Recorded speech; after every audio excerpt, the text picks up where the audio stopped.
twitch.tv/Archaeothoughts. Has a much clearer things, and you could ask your questions in the chat there. I'm sorry about that. I was really hoping to get the audio worked out. We might work on it in between shows so it can be better as the con goes on. But that is the beauty of live presentations. You never know what's going to happen. Anyway, so let's get back here. Let's talk about the use of goblins, orcs, and Uruk-hai in Tolkien's work. The first thing you need to know, it's ambiguous and it depends on the circumstances. As I mentioned before, while Tolkien will spend volumes discussing the lives, the lineage, and the culture of elves, the one creature he explicitly creates, the orc, he hardly spends any time actually developing. So it's not surprising to say that we have them basically conflated with goblins in The Hobbit. The movies try to make it a little clearer with their evil orc who has his vengeance against...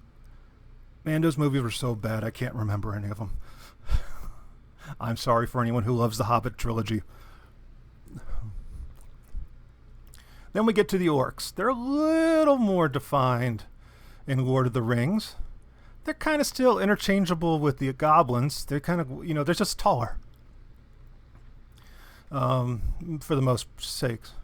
In the movie, they get used to create the Uruk-hai. And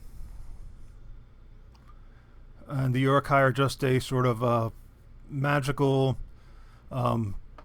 hybrid of the orcs created by Sauron in Mordor. That is a creature that is more resistant to the sun. One of the gimmicks in the Tolkien telling is that these creatures are so evil and so dark, they are afraid of the light. The light is the bane to these evil creatures. If you need like metaphors beating you upside the head.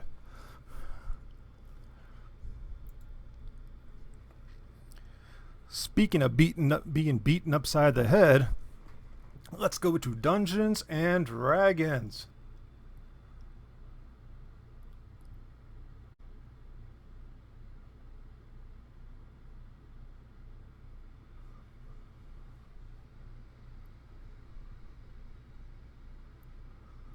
Oh, well, let me see if I can fix something.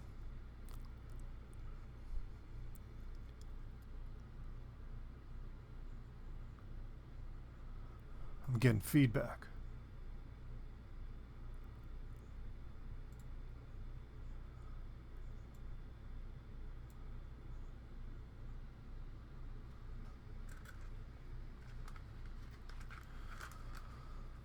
All right. Just going to do a little audio fixing right now live on air. Is anybody still here?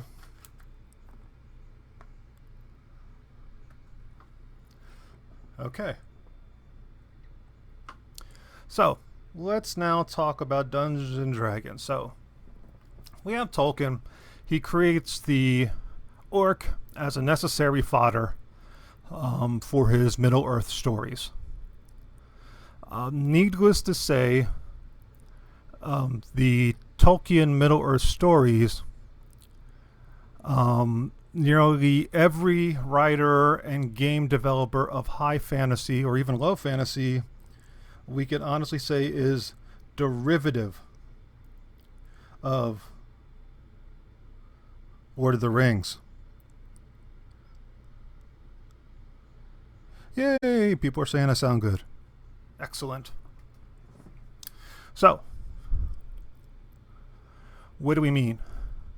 We mean they're pretty much ripping off completely the skeleton of Lord of the Rings. They're taking the elves, they're taking the humans, they're taking the idea of Strider and turning it into a ranger for Dungeons and Dragons. They're taking the idea of the Hobbit. Oop, it's copywritten, so we're going to call them halflings. The elves are magical, split between sort of this divine high magic and sort of this more woodland magic. like in The Hobbit. So we start having these derivative traits. That includes taking over the orc. But unlike Tolkien,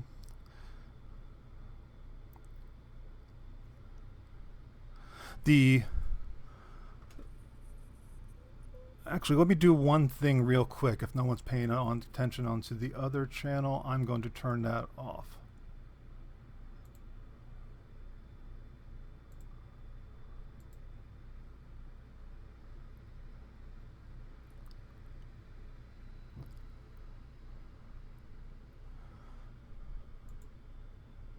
It's a slideshow. What? Well, that isn't helping. Stop.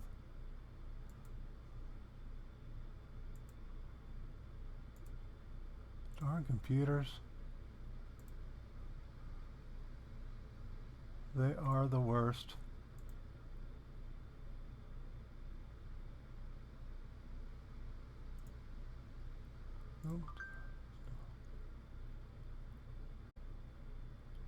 All right, that should work. Let's get back to this. I'll probably edit that out at some point.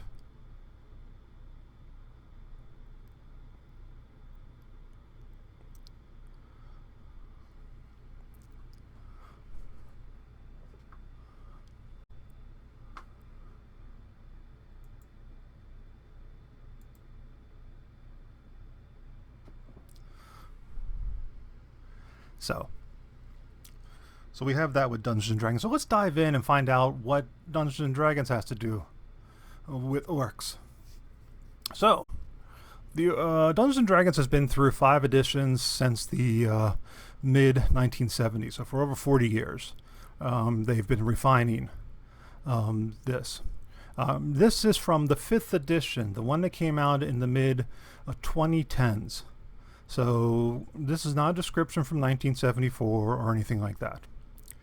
Orcs are savage raiders and pillagers with stooped posture, low foreheads, and piggish faces, with prominent lower canines that resemble tusks.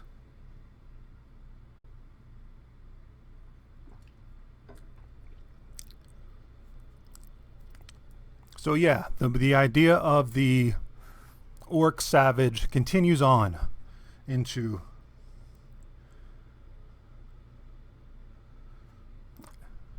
this.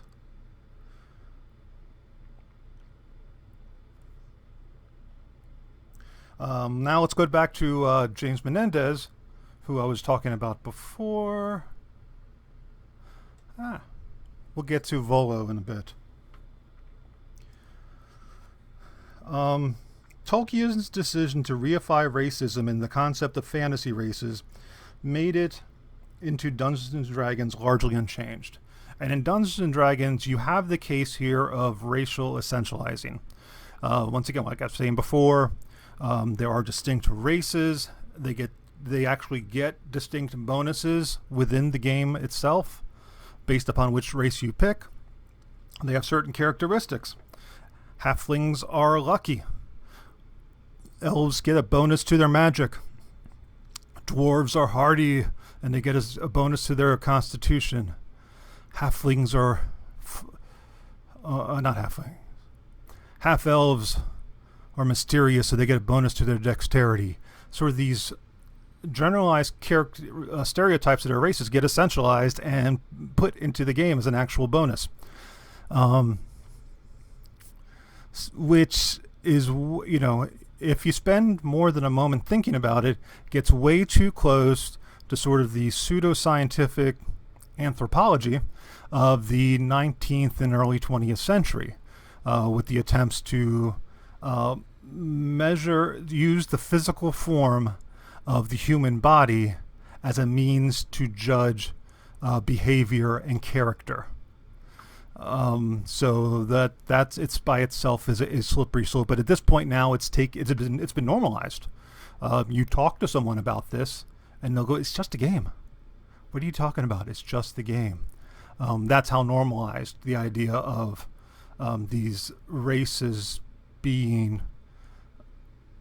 having certain attributes comes into play. Then there's the whole messy question of crossbreeding, for lack of a better term. Maybe I'll get to that. So to go to some more of the Menendez stuff, Dungeons and Dragons, like Tolkien, makes race literally. He's saying the same thing I just said. So never mind. All right. So let's talk about the one race, playable race, in Dungeons and in the original Player's Handbook of Dungeons and Dragons.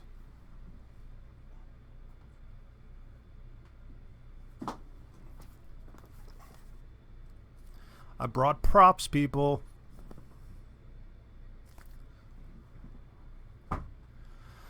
And that is the half-orc. Now we can go back to Menendez. To quote here, so half-orcs are already uncommon and exotic. Orcs aren't even in this book. They're not in the Player's Handbook. They appear instead in the Monster Manual, which I'll get to in a second, where monsters generally only acceptable to use and play as non-player characters by the Dungeon Master for the Dungeon Master's control. So yeah, there's always been sort of a controversy around the half-orc. The idea of the half-orc is someone who's been rejected by... No. All right. I'll see if I can go back in a second.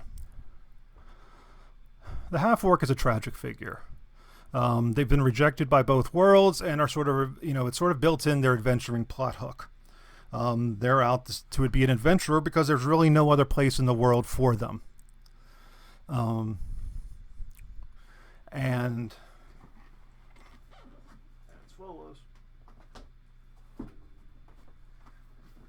in the Monster Manual, orcs are strictly a martial race with singular focus on destroying the civilized world. They're not very complicated. Orcs see a good character, or even a neutral, the races of men, as... No, that wouldn't work here either. If they see the player characters, they're going to attack and try to kill them, is basically what an orc does in here. There's a few smarter ones that are organizing everything, but in general, their job is to do that.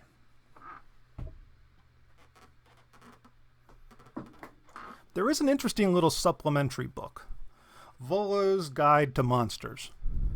In it fleshes out some of the other monsters, races in the Dungeons and Dragons universe, to give them a little more background, history, and so forth. So it talks about the orcs and the gods they pray to, and finally, for the first time, sort of gives a culture of some kind to the orc. It is still a very martial culture.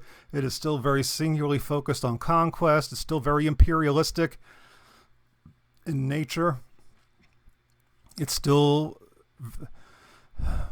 for lack of a better term, they're savages.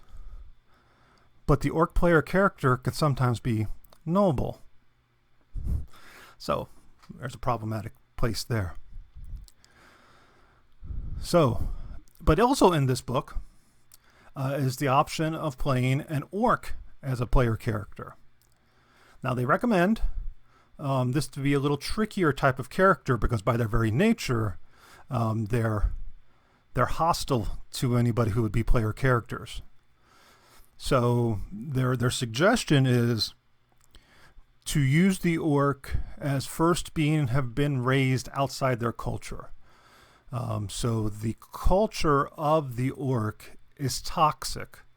But if you were to take them out of the culture and have them educated or raised someplace else, then you could turn them into noble creatures. Once again, echoes of very bad things. The Indian schools in North America, it almost has a ring to. Now, with all these examples that I'm pointing out that are problematic, I am not going to make any implications that any of these things were placed in here intentionally. I think these mostly are cultural artifacts of the people who are writing these things. They've written in a culture, they come from a culture where a lot of these ideas are normalized. So they are spread without thought, which is, I think, is a lot of the case here. What's needed is sort of what's sort of the main thesis on this orc side of things is that we sort of need to do a critical reading of the games we play, of the activities we do, because they may have been created without thought to their larger implications. And that's not, that's not a PC thing. That's a seeing things for what they are. So with that, you erase it outside the culture, but even then, their monster tendency is still going to be there. It gives you a little flavor as a character to go rage out once in a while. Because they show limited signs of empathy, love, and compassion. I mean, we can't expect an orc player character to become a poet or a bard or something and just, sing the beautiful love songs of the world. Well, I want to play one like that. And that is part of the beauty of Dungeons and Dragons. So here gives you a little idea of the culture of the orc as laid out in Volo's Guide to Monsters. Savage and fearless, orc tribes are ever in search of elves, dwarves, and humans to destroy, motivated in their hatred of the civilized races of the world and their need to satisfy the demands of their deities. The orcs know that if they fight well and bring glory to their tribe, Grumsh will call them home to the plain of Acheron.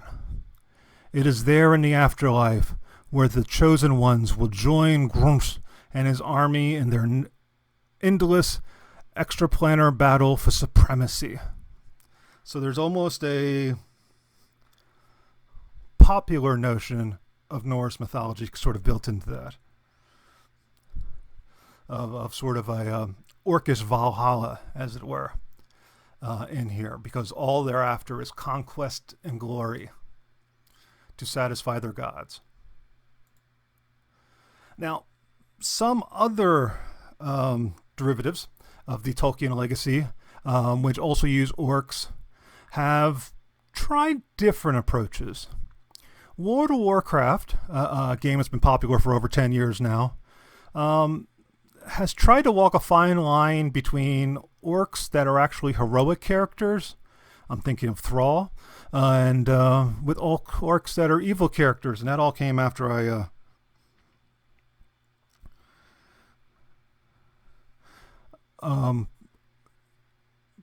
left. But the problem with the World of Warcraft is they walk very heavily on that noble savage sort of line with the tribes and their shamans and so forth. I mean, there's other problems with World of Warcraft too. You have the trolls, which seem to be derivative of the descendants of slaves from the Caribbean, and you have the Tauren, which appear to be Plains Indians, pure and simple. So that's those things. But I'll let the video game people talk about that. I just want to bring up some other examples. Even within the world of Dungeons and Dragons, you have Eberron, which sort of tries to make some differences there. You have Warcraft, which makes orcs, Warcraft 40,000 at least, makes orcs an alien creature, and it's ORK rather than ORC, which in later times also became Tolkien's preferred method of spelling the word. So you see the orc in a lot of different things, but what's weird though is that this basic idea that the physicality of it that Tolkien describes, which is pretty much all you have to go on, this, sort of larger creature, whether it's green-skinned or gray-skinned, the protruding tusk from the lower jaws, the sort of savage nature, those carry over in sort of all the iterations of orcs. So it's interesting that for something so vague, we have that kind of reiteration. So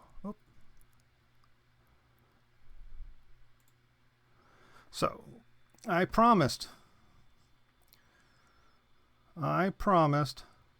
to give you guys some reactions to this entire idea. That this is sort of a malarkey, and that, people are overreacting. This is a work of fiction. It is not meant to be drawn on from real life, and why are we trying to judge things by today's standards type of arguments. So,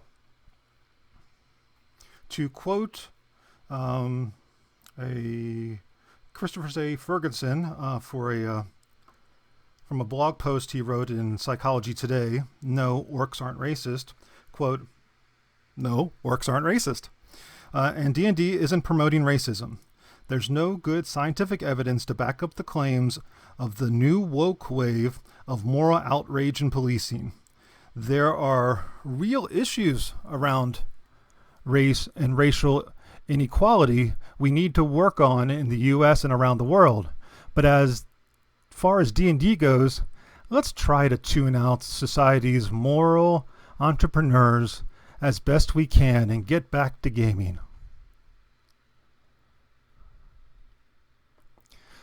Here's another one from a Spencer Bakuli on the Bounding Into Comics website, from an article titled "Progressive Nerd Culture Outlets and Tabletop Creators Claim Depiction of Orcs Are Problematic and Racist."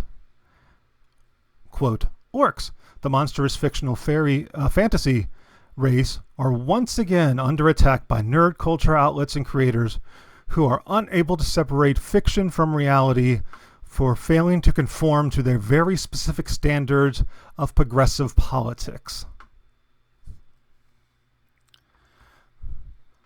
So the main argument against this idea of looking into these texts, looking into this play as a form of racism was, one, there was sort of the straw man idea that by reading these things, it was going to indoctrinate the players into sort of racist beliefs or values. And I haven't found an argument yet for that.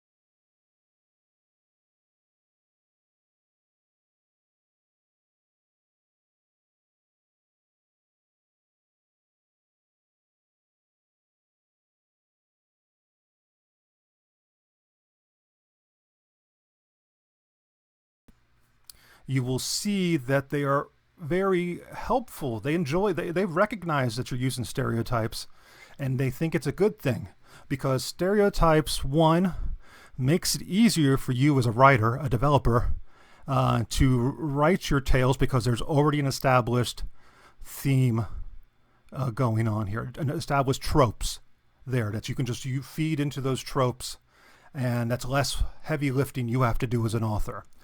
Secondly, it goes with the expectation of the player. The player is already familiar with these tropes, and they will once again just fall into it, and it becomes easier to go, and you can do things without necessarily long explanations.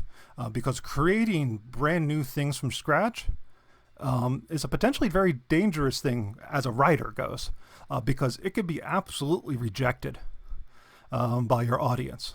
And there all your hard work goes to play.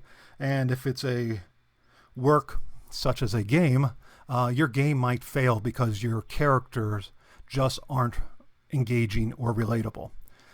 So the safe route for developers is to use stereotypes and tropes.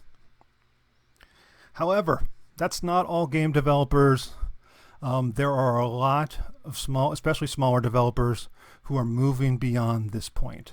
If you go onto drivethrurpg.com, where a lot of small developers sell their works, you will see alternative rules for orcs, alternative rules for various creatures in here, and alternative rules for humans that takes away the human essentials and talks more about culture rather than essentializing.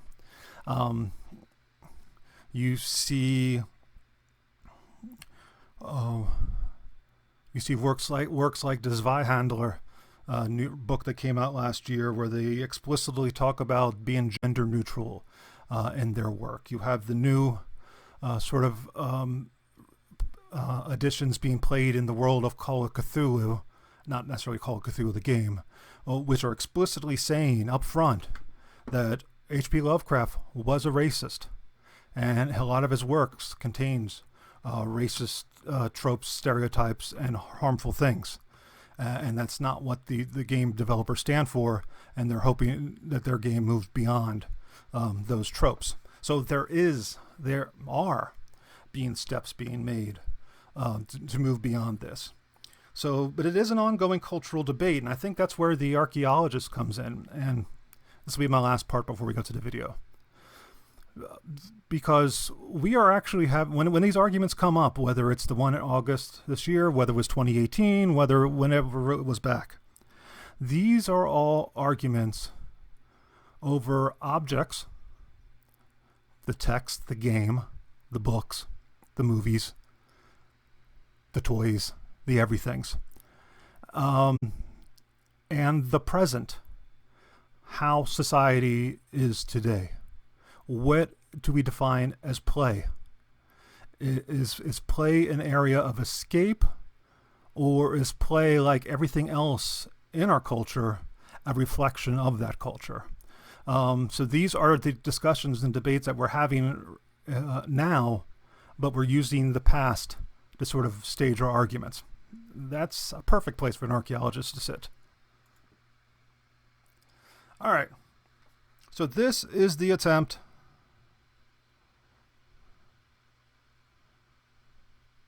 And yes, I'm seeing here in the chat, if you haven't already seen the Critical Bards Roundtable, it is an absolute must-see. That's an excellent discussion going far beyond where I'm even touching today on these very themes and beyond. So I highly recommend it. I don't know what the exact link is. Maybe somebody in chat can throw in the YouTube link in there so that everybody else can see it. So with that in mind, I am going to try to share a video. This is back from a year ago on the occasional show Still Digging on the ArchaeoRPG network, where we first discussed the Menendez articles. It was a panel discussion between myself, Tom Cuthbertson, Amanda Gomes, and Sarah Head. And in that discussion, we went back and forth about the different ideas and tropes that were being levied on both the Tolkien and the D&D side on that. In the pre-production, I was having some trouble with audio. So I'm going to start this now. Please tell me if you can hear this. If not, I am going to have to move on.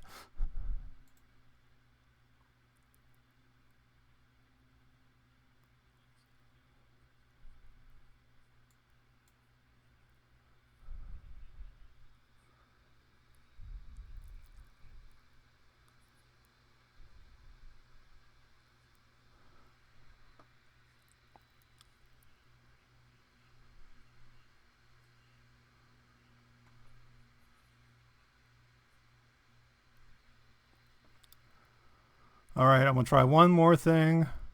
The other day. That was the one more thing. It's more ethnicity. When the word is ethnicity now, not race, because race is a social construct and complete bullshit. In a certain way, race is a fun thing to talk about. I have my serious lighting on me now. Okay, it does work Whatever. now. Good. But you just say white, black, and Asian now. You don't say Negroid and Caucasianoid and Mongoloid anymore. I had to actually think about it.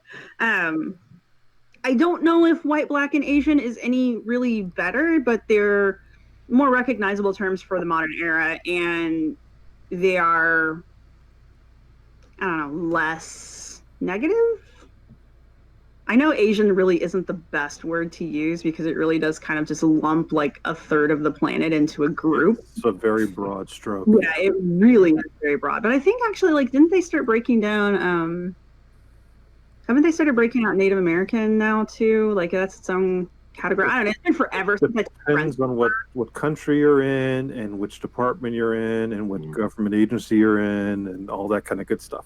Because the books I have, like I said, my books are old enough that I think my books were printed right before the big theoretical shift away from using these terms to using new terms and away from the whole concept of race, and instead we're using ethnicity. So that's about who my teacher is. But the critical thing, like to go back to orcs, you know, when you need to talk serious stuff now, we're talking orcs. I keep talking about, you know, fantasy stuff like archaeology. Serious business time. We need to talk orcs. Is that orcs, and I guess the first, I mean, we could jump at however we want to. We can jump back and forth between both articles. The second article gets much more into things like D&D and sort of modern interpretations of it, which takes it away from sort of an Asian stereotype into a nice American black stereotype. So it's sort of we took it from the British, that we Americanized it, so we put our own American spin or prejudice on it. And so instead of being like original orcs and the Tolkien thing are sort of small, thin creatures, your typical orc in a Dungeons and Dragons world, it's going to be this big, burly, martial, muscular creature. It's not very smart, but it's very uncanny. I'm going to go grab my monster manual right now to see if I can find an orc. I think we also need to kind of just lay, just for people who are not anthropologists or archaeologists or have any genetic background or whatever. Race is not real. It is fully a social construct. The things that we perceive of as race are they're basically just common physical traits among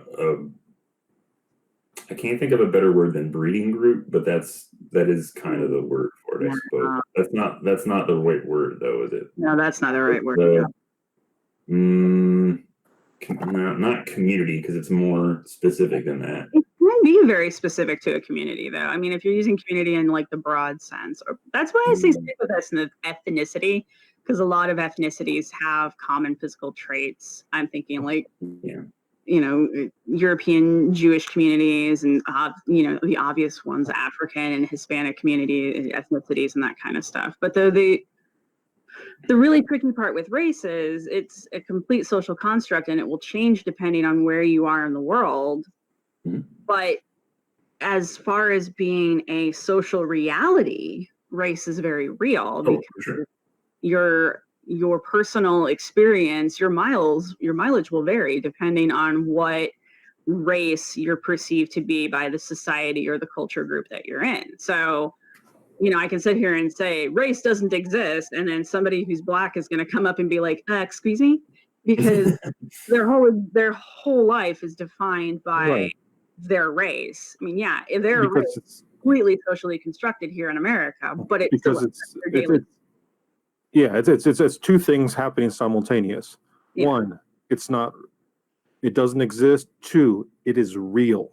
Right. In that it has an effect on your life. I mean, the way to think about it is the economy is a social construction. The economy doesn't exist. there is no such thing as money. Money is just a name we ascribe to an idea. If I were to walk out of here and say, well, money doesn't exist, it's not real, they're still going to want my car payment at the end of the month. It still has a very much real effect on my day-to-day life. There's social agreements we've created.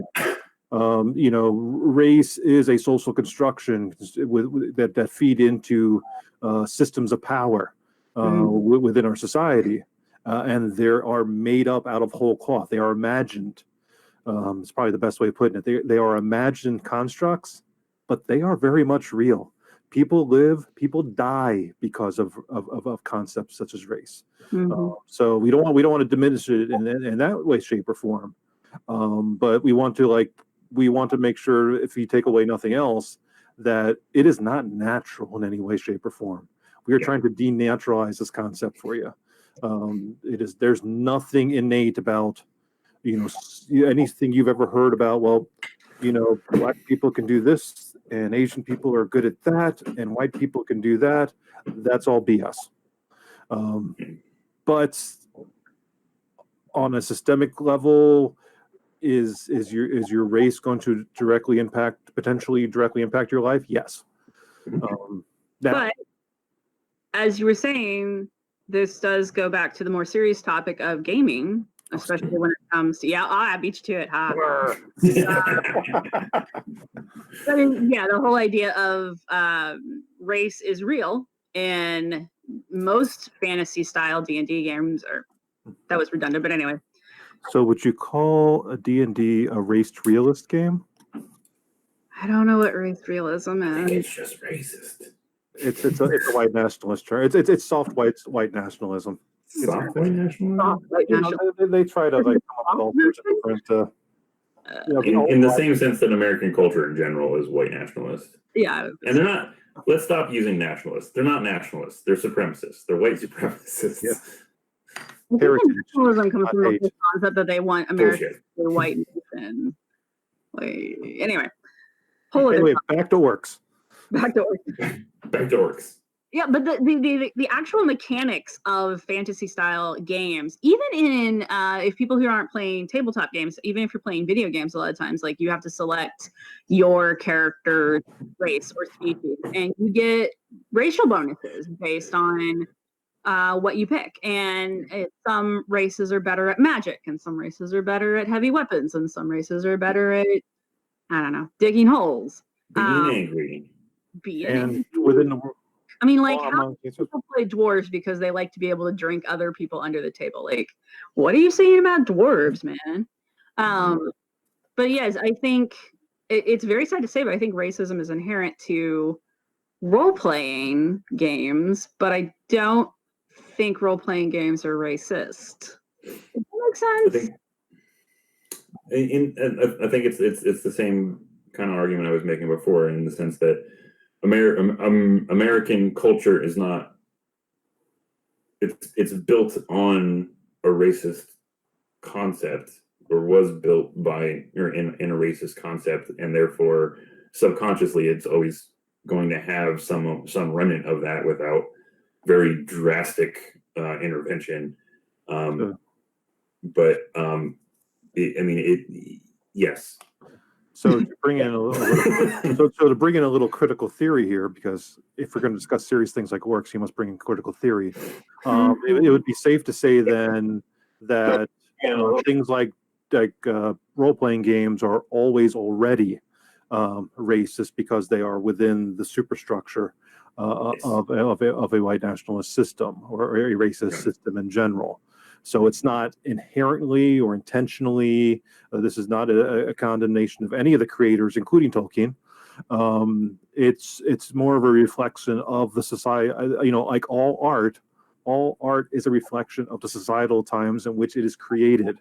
And art is a great barometer of judging what were social norms and acceptabilities during a particular time and place.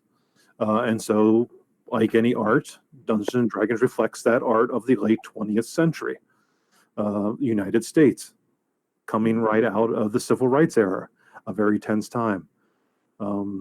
So it's going to be baked in even if no one along the chain ever intended for it to be there. Yes. Jump in, babe. I'm sorry. I'm taking it all in. Also, it's still a little early here. You could draw a Ford while you're doing it, so a proper, a more modern interpretation of an orc, maybe a more, where to step forward. I think Ford's a good representation of like what can we do from this point. Ford is a character on the streaming show Critical Role, who's a half-orc, which is a whole and uses a very that gets discussed pretty heavily in the articles that you posted. I was really confused by those articles. I'm not gonna lie, because like he kept saying that you can't play orcs and you can't play half orcs, and I think every game I've ever been in, someone has played an orc, or at least a half orc. Yeah, well, the half orc has been in there for a while, but the whole concept is like orcs and goblins are inherently evil and cannot really be played as normal player characters is starting to go away for sure, at least as part of the mainstream use of the game. There was also the problem, since orcs themselves were not normally player characters, even in 5th edition Player's Handbook, they're not a regular player character. You need to get Volo's Guide. I'm just showing off how many goddamn D&D books I have to actually get the rules for orcs as a playable character. So the implication was also always never explicit, but the implication was always there that half-orcs themselves were products of some sort of sexual violence.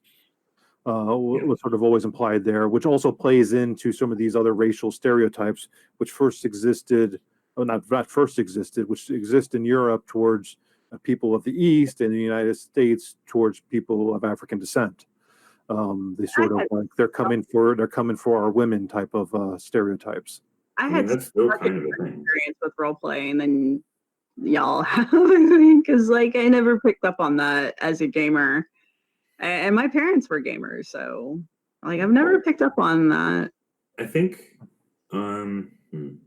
it's also it really depends on the type of people that you play with, because in the article he talks about like a play test for 5th edition before it actually came out, and like the DM was pushing real hard for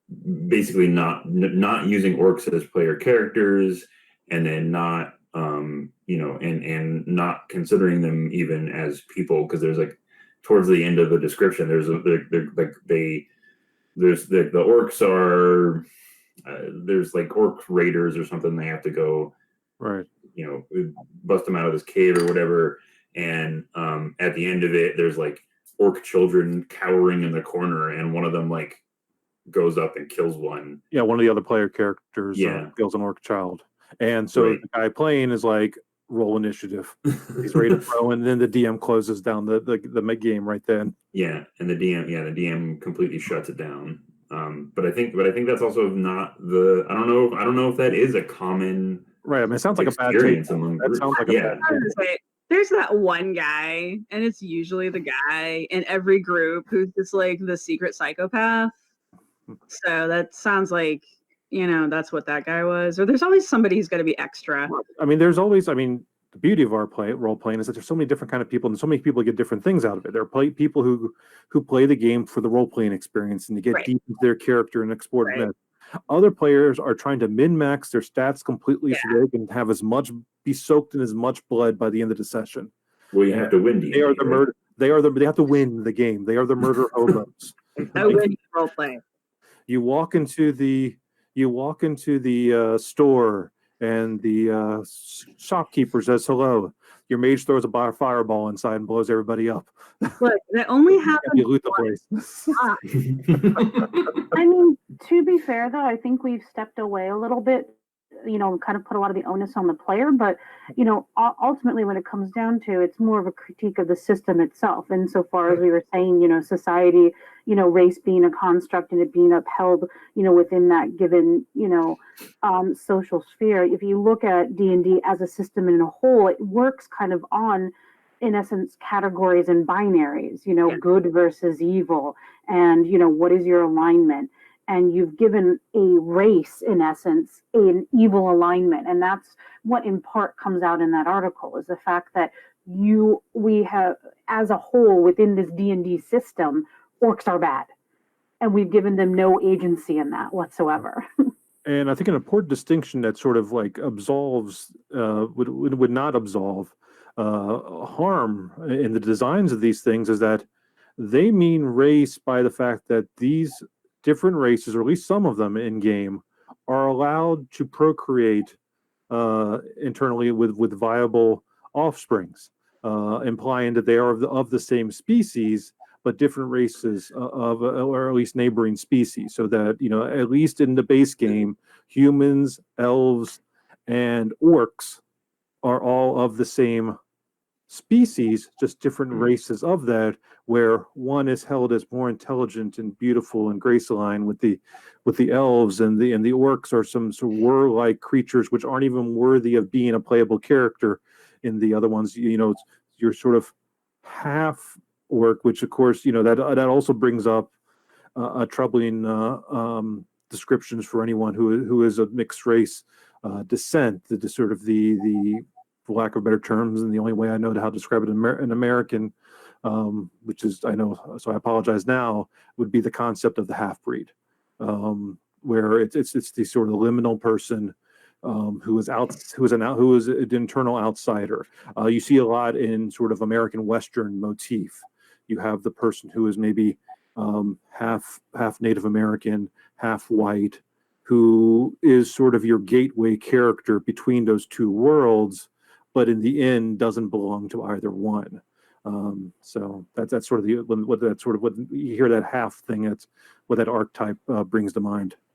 I think part of the issue, going back to critiquing the game itself, is, like Amma was saying, the necessary duality and the black and white nature of it. You are good, you are evil. I mean, yeah, your alignments span, true good all the way to true evil, and you can be neutral in between. And most people prefer to play a neutral style character, at least in the groups that I've run in. But the game really encourages you to pick one side over another. I think this is why I prefer, once I got done playing D&D as a kid, I really started to enjoy the White Wolf games when they started coming out. And I'm sure there's a whole conversation that we could have had about those. But White Wolf was the first gaming system that I encountered where you didn't necessarily, there was a stereotype, and the stereotype existed because that was what everyone society thought of this group, and you were encouraged to create a character within that stereotype group, but you were encouraged to make your character an individual, because part of the whole point of the game was there isn't black and there isn't white. The game was all about the shades of gray in between. It was just also a horror-based game, so there were monsters, and I mean, you played werewolves and vampires and mages and fairies, so I mean, it's like not grounded in reality at all. But you didn't have to pick a species or a race. You could play non-binary characters, and actually, as the game matured, along with the player base, you did start to see actual rules for generating non-binary characters, and there's no such thing as racial stats in White Wolf. There is bonuses for the type of monster you are. Like if you're a vampire, you get different bonuses than the werewolf. So I guess that's still there. That's a very different like mechanic though, and even socially, because you're not just inherently that thing. You like, Right. I don't know a lot of the lore behind White Wolf, but like for vampires and werewolves or whatever, they're more things that are like, they're not inherent. They're like a curse, or you're brought into society, or whatever whatever group we want to go into that. So it still pulls you away from that idea that this is this is just who you are because of how you were born. It's But and Really, literally the point of White Wolf was to rage against the thing that everybody said you have to be. And you can embrace it if you want to. I mean, it's your character, whatever. You can do what you want. D&D is set up in a way that, like, we were talking about Drow earlier. Like, what the hell are Drow? And we're like, oh, they're the fallen and the cursed. And Drow are inherently evil. And that's why characters like Drizzt and some of the other more famous NPC Drows are so cool, because they're rebelling and they're breaking away from the evil and redeemed. And it's also about where they're from. Those characters are typically from a place in the game world called the Underworld. It's a place underground. They are shy away from the light. They are the repelled things, and all things that are deep in the earth are evil. Right, exactly. Because we all know it lives in the ground. Right. But I think it's something interesting, though. I mean, I don't know if we are going to have the answer for this, but it's interesting, though, that Dungeons and Dragons is the behemoth, though, in the world of tabletop role playing. I'm familiar with the White Wolf. I haven't really played it that much. I played the game a little bit, and I'm trying to start playing it again before the new game comes out, the video game. The new system. But I would definitely like to play it, and maybe we'll have a one shot or a new, maybe season 2 of our thing. We'll try a different system, and we'll all be, vampires or not. I haven't played a good vampire game in forever, so I'm down.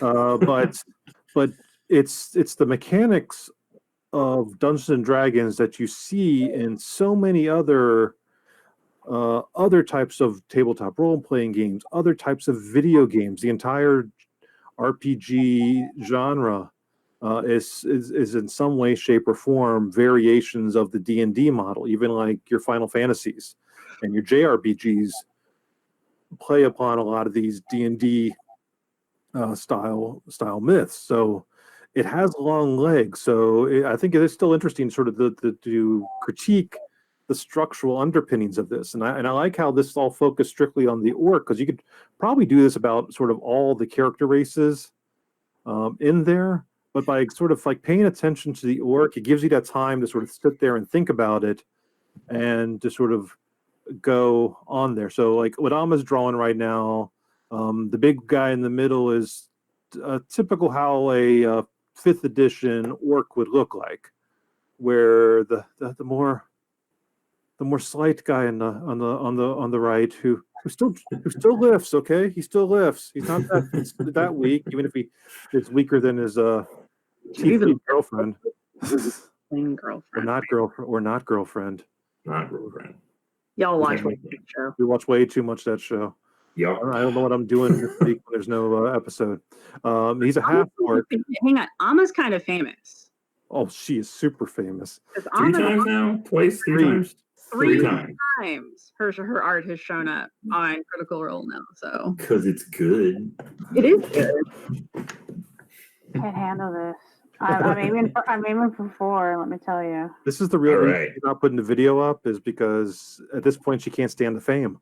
Yeah, right. She can't be seen. Can't do it. Just can't do it. Sorry, I'm trying to add a human for comparison here too. 2 guesses. I have no idea because I don't actually watch Critical Role. Oh, you need to. Well, when you give him a cat or a octopus goggles, I'll know. He's got the holsters though. I don't have time between watching It's a lot of content. and like all the other dumb things I have to watch. Plus, I have to read all these books. You guys have to read books. Well, the books that you're reading are terrible. Oh. I will have you know.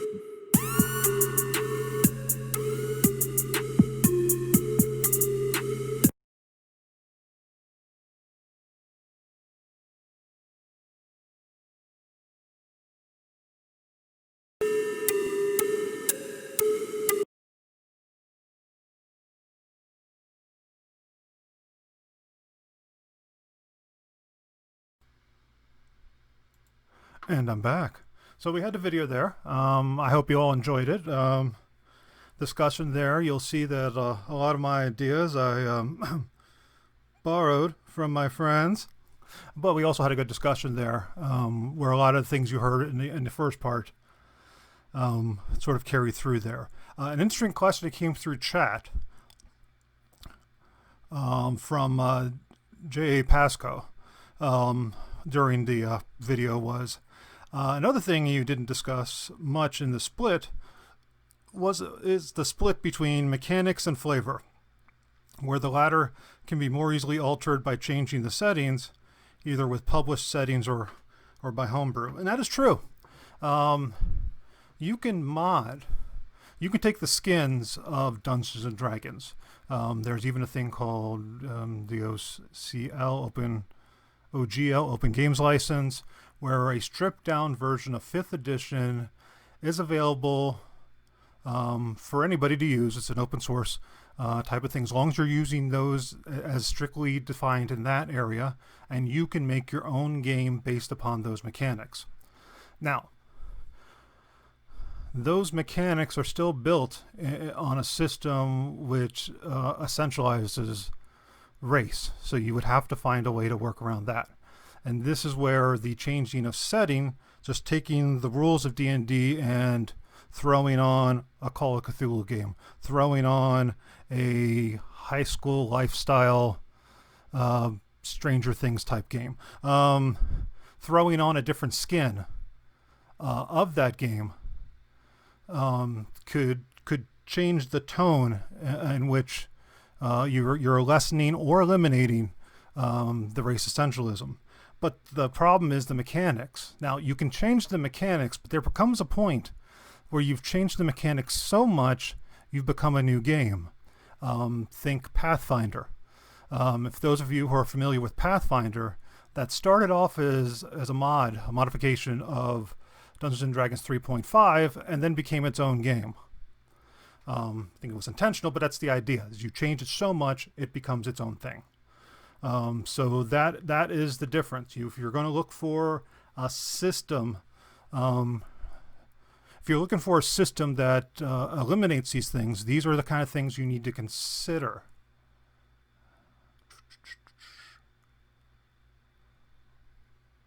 I might not full screen.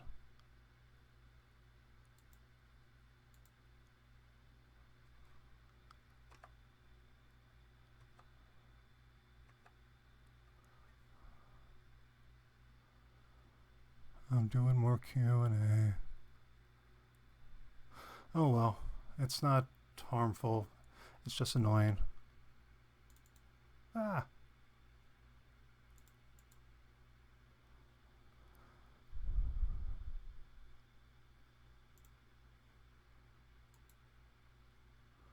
There we go.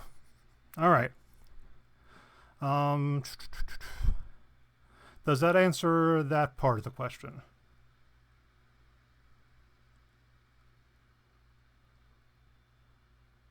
And then there was other parts about how we didn't really go into the implications of sort of the non-consensual natures of orcs, of half-orc birth, and we'll leave that for now. You can look it up if you want to. So the second half of this thing now is we're going to walk away from the orcs a little bit, and that was sort of a case study, if it were. Now we're going to talk about what role does ArchaeoGaming have in discussing tabletop role-playing games?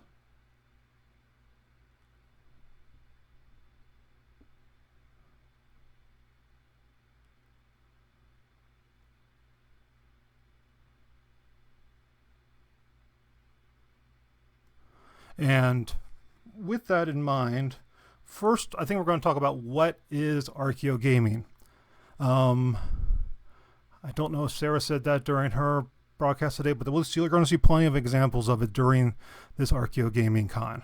So it's pretty good to define what ArchaeoGaming is.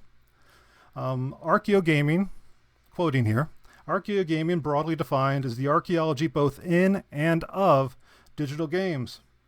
End quote. That quote is from Andrew Reinhardt, and that is found in the book ArchaeoGaming. More props. So in that, and we could say that Andrew and a lot of the great innovators that you're going to see this weekend, the foundational members of the ArchaeoGaming community, have spent their time and work in the digital realm, in the realm of video games. They have found plenty of sources to mine, no pun intended, because I think there's a Minecraft one later today. And they have plenty of things to work on in that community. I sort of put so when coming together with ArchaeoRPG, as I mentioned, it was first and foremost a way to sort of reach out and use gaming as a method of communicating with the public of archaeology, of maybe creating some games or modifying some games to change the archaeology mechanics within that game, or create games with archaeology and archaeological methods and theories to help teach people about that. Additionally, wanted to use some of this, some of the similar techniques that Andrew and others are using with the digital archaeology into the space of the tabletop game. Because with the tabletop game, you are dealing with both physical and imagined artifacts. Your physical ones are obvious, as you see on the screen there. Dice. You got paper sometimes. Or now you're using computers to do all your game playing on it. Dungeon masters have screens. Some players print out their character sheets, or they have their character sheets online. Some players put out big grid maps on the table with painted figurines on it. Some make custom sceneries to fit those spaces. Others insert an LED screen into a table and project a game top there with wind effects and water effects and all sorts of great crazy things. So that's and it's the people, whether they're sitting there directly around that single table or they're virtually talking to each other online through one of the various services offered out there. So there is a physical materiality to tabletop role-playing. There's the books, for goodness sakes. The books. And now with some of the books, you can get them in PDF form, or like Dungeons and Dragons, you could get them through services like D&D Beyond. So even that is moving into a digital realm. That doesn't make them any less of an artifact. It just transfers them into now imagined artifacts. And as we were talking about so much during the video there, imagined doesn't mean not real. In a video game, if you're in Halo is a first-person shooter, you have a gun, you shoot space aliens. If you get shot by an alien, your character is hurt. That affects your gameplay. None of that's happening. That's a code which is giving you visual cues that of something happening, and then there's a math going on to tabulate what your current health is prior to having to reset your character from a different location. But there's no real there. You didn't get shot. Master Chief didn't get shot. Master Chief's not there. The alien's not there. But while you're playing the game, or at least this happens for a lot of players, there is a buy-in from the player perspective. For that moment, you are Master Chief. You are trying to get away from those aliens. You know, if you run into a rock, that rock will stop you. That rock's not there either. That's a digital creation. But that rock's real because it blocks your path. Same is true in Dungeons and Dragons. Your characters is imagined. You write down on a piece of paper who your character is, and that's an imagined person. But when you're sitting around the game table, and you can ask this of almost any gamer who've played for a while, any tabletop gamer. They will discuss their stories of their past adventures in the first person. We went to the dungeons and got back this reward. Remember when we all got killed in the canyon over here? Remember when we did this and we did that? We didn't do anything. You sat around and talked and rolled some dice and told a story. So, but it was real. Because it was real to them. It was real while they were playing.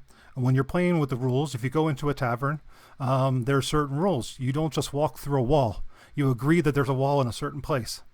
Unless you got a certain bit of magic that makes you walk through walls. But otherwise, you're not walking through that wall. You're respecting the boundaries given to you in the game. The boundaries given to you in the book. The book, as we were discussing, the controversy early on there, but if you're playing a halfling, your movement speed is 25 feet per round. Period. Because you're shorter, your legs are shorter, you can't keep up with everybody. You're 5 feet per round slower than everybody else. And you have to accept that, or be a monk. But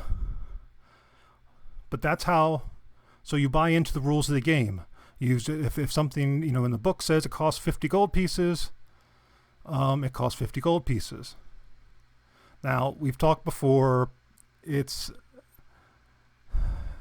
games are also a negotiation, which makes it sort of a very interesting sort of type of setting.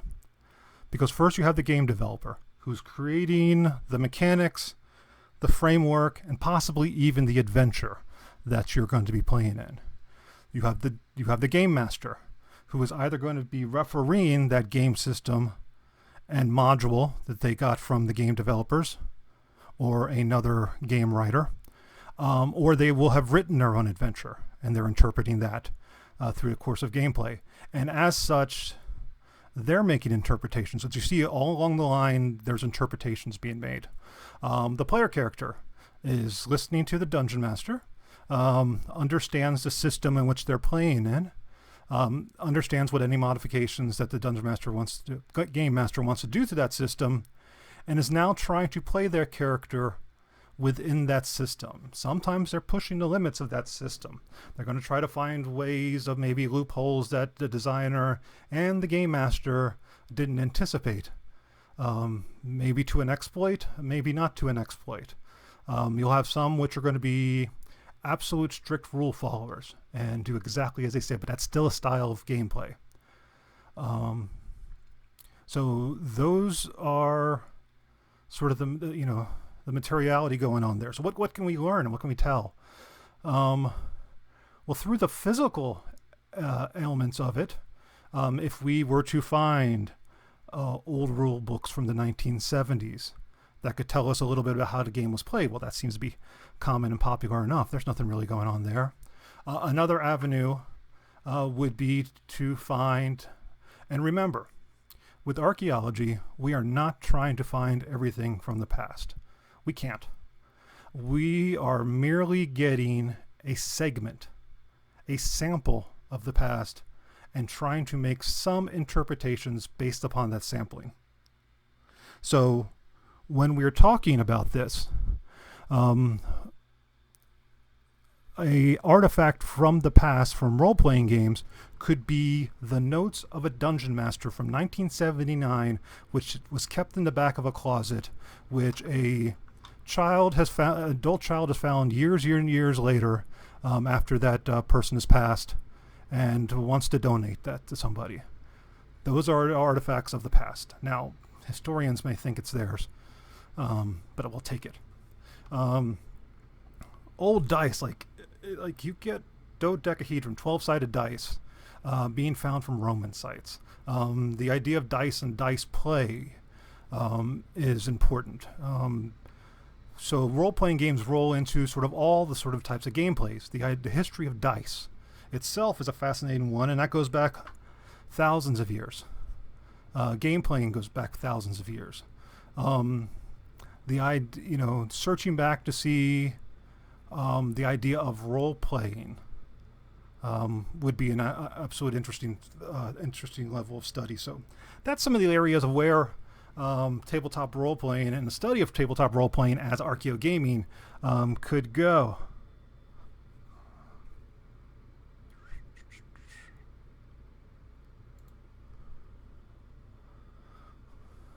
Okay, so yeah, there's the quote from Andrew Reinhardt, and there's some of the examples of the physicality, the physical artifacts of ArchaeoGaming.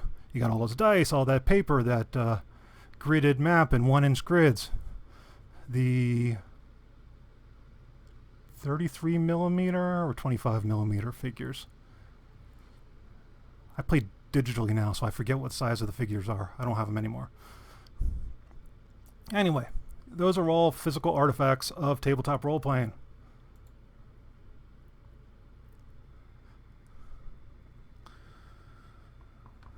So, talk a little bit more about the collaborative nature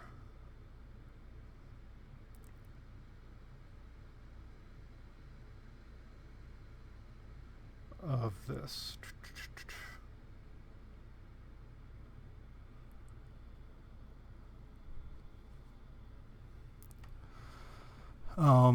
And this is a nice quote I found about role-playing and sort of its play within the collaborative interactive fictions. As texts which are based on collaborative and interactive narratives, tabletop, also known as pen and paper role-playing games, TRPGs, are distinct in their technological simplicity.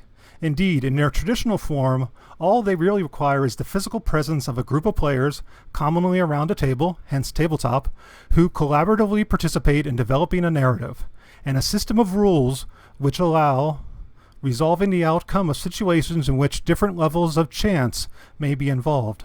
The need to write down statistic information makes them pen and paper, and that's by David Jarrah. That's a much more concise explanation of tabletop gaming than I probably was rambling on for the last few minutes. So we'll go with that one.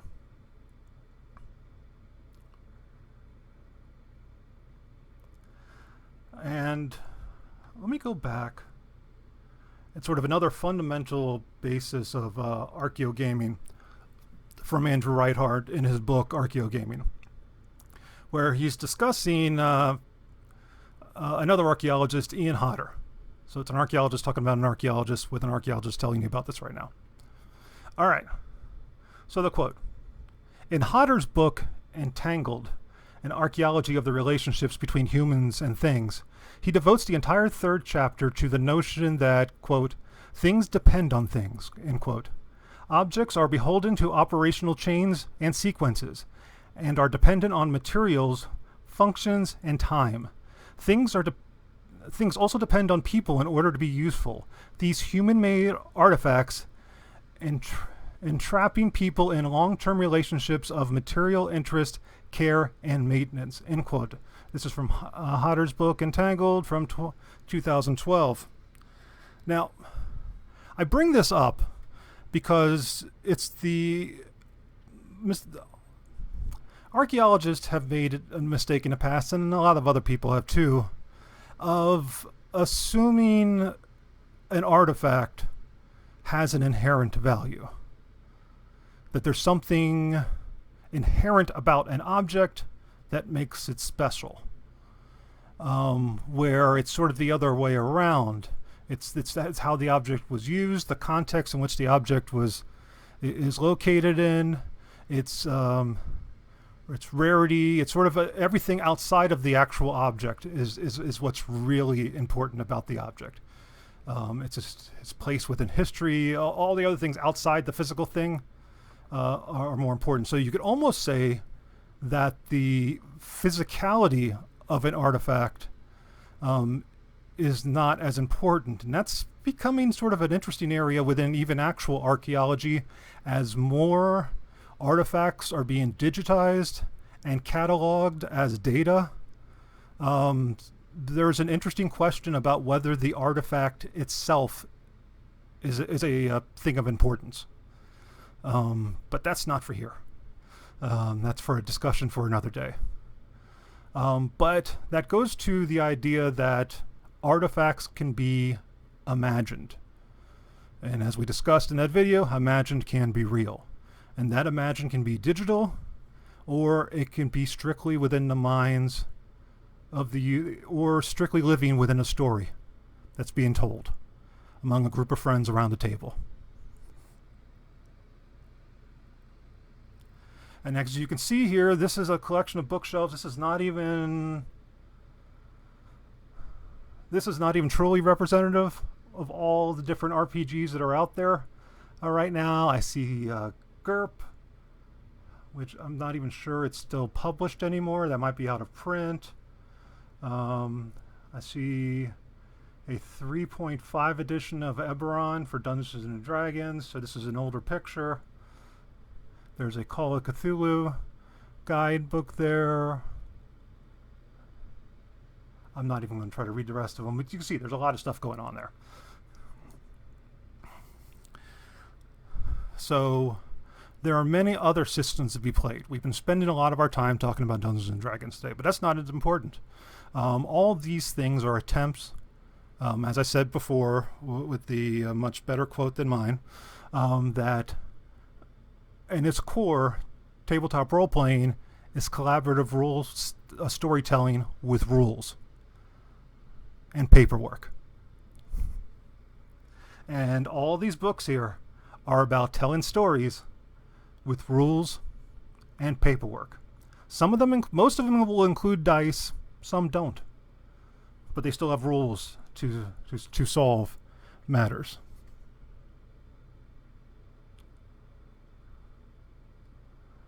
So I'm going to take a quote here from an Arthur Franco in the Proceedings of SB Games, from an article titled An Ontology for Role-Playing Games. RPGs are proven to have a strong potential as a medium for telling interactive stories, so we take into account the models proposed in the modeling of RPGs and video games, in addition to practice from IS and their interactive storytelling. And their criteria regarding planning are also considered in this first attempt to incorporate integrative storytelling planning models to understand the actions and control. So what this article was doing was trying to develop, we're talking about the math now, a mathematical way of looking at the ontology of role-playing games and interactive storytelling. So it's gotten to that point of attempts to be understood.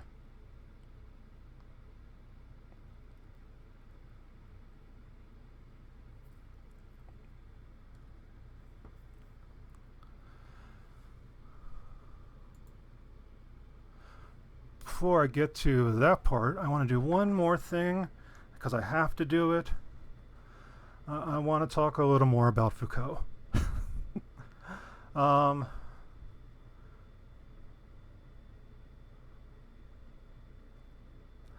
Foucault considered discursive formations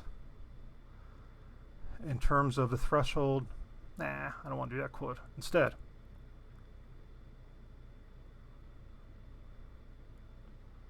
nope, I didn't include that one. You guys are lucky today. I lost my actual Foucault quote.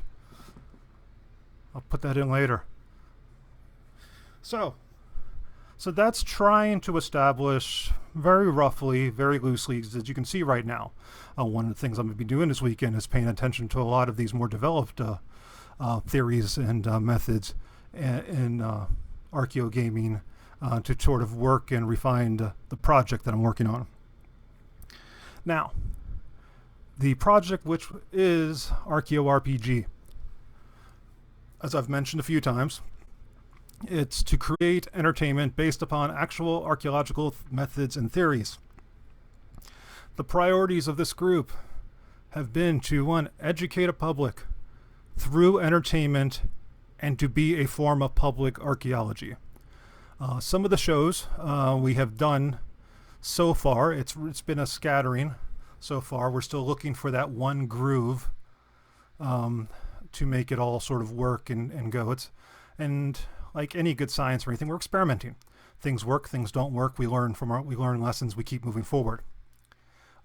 Rituals and Roles, which was our major live play D&D campaign, everything I'm talking about, the videos do exist on the ArchaeoRPG YouTube channel, so they are there if you wish to watch them. Rituals and Rolls was the actual live play D&D campaign. It was based upon the Tomb of Annihilation game for 5th edition of Dungeons and Dragons.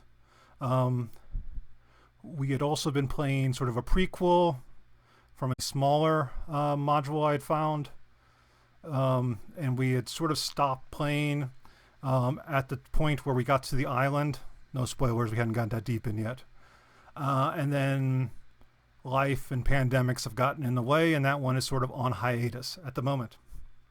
Still Digging. Still Digging is still around. It's still our periodical talk show format, probably the most popular show on the network. And it's one that focuses on discussing sort of the intersection between archaeology, gaming, entertainment, pop culture, probably more than entertainment, and so forth, based upon really what's available to discuss during that time period. As you saw a sampling of earlier in this discussion. Before I do CRM 2020, there was a short-lived Rituals and Rolls recap. And I still like the idea. We just need to find out a way to make that one work.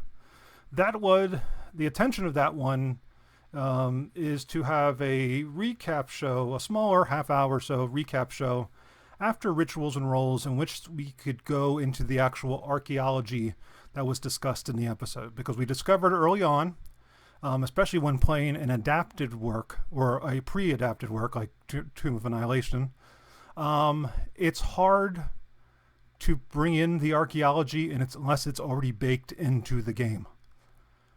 And we can't do the good archaeology unless that's baked into the game.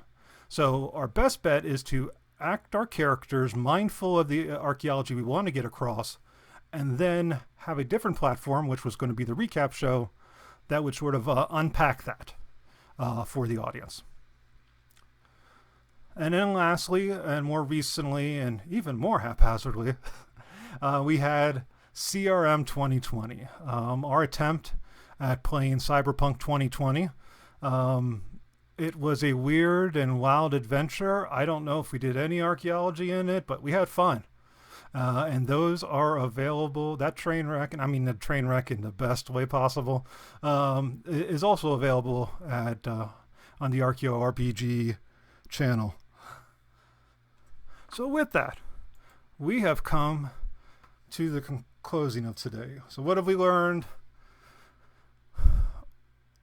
Orcs aren't racist. You're racist for thinking orcs are racist, or something like that.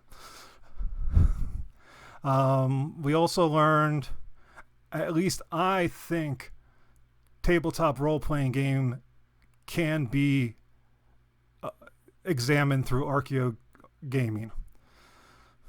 So I may be in the woods, but that's me. So those are the two big takeaways from today. I would like to thank Sarah Head for bringing all this together in a mere number of weeks. Christiana Krupa, who organized the hell out of this. I'm still in a daze. I need to go look at the schedule because I may be in other things I don't know about.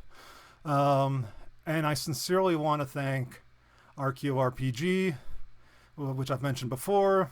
That's me, Thomas Cuthbertson, Amanda Gomes, and Sarah Head. Without them, I wouldn't be able to sort of really explore a lot of these questions over the past year and a half or so. So I want to thank them. The ArchaeoRPG logo is the one on top. The Archaeothoughts logo is the one on the bottom. And the one on the very bottom of the screen is for the ArchaeoGaming Con 2020. Use that hashtag AGACON when you're talking about us. All right, so it is, we are now going to take a break. You guys got a little bit of time. I don't even know the schedule, but you got some time before the next showing with Christiana. I think you have till 1:30. But anyway, I do thank you all, and I hope I got everything you want.